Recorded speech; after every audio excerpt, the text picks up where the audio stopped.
E-waste, a culture of planned obsolescence. The radio was one of the first mass-produced pieces of technology that ended up in nearly every household, soon to be destined for landfills and recycling plants. Record players were also replaced over time. As the stationary radio saw its end, portable battery-powered radios took over. 8-track cartridges and cassette tapes were introduced and quickly became more common than records, leaving many records to be disposed of.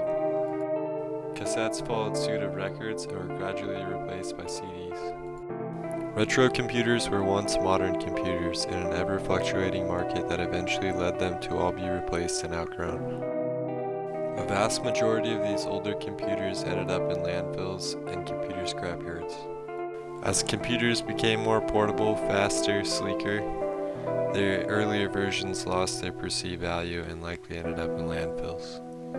Wired phones were once a revolutionary design, soon to be replaced and forgotten in a matter of a few years. The introduction of cordless phones influenced the widespread disposal of wired phones.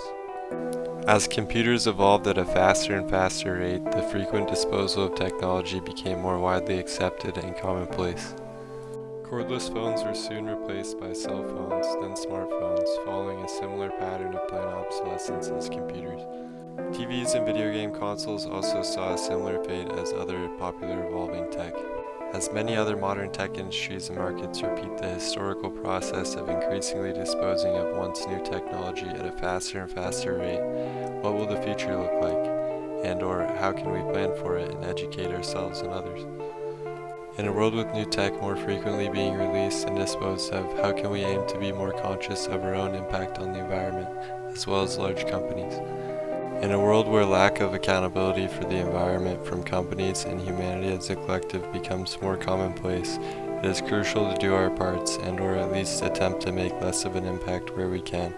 Whether this means recycling old tech, donating old tech, or buying refurbished tech instead of the newest and hottest technology, we can strive to reduce the overall negative impact that humans have on the environment.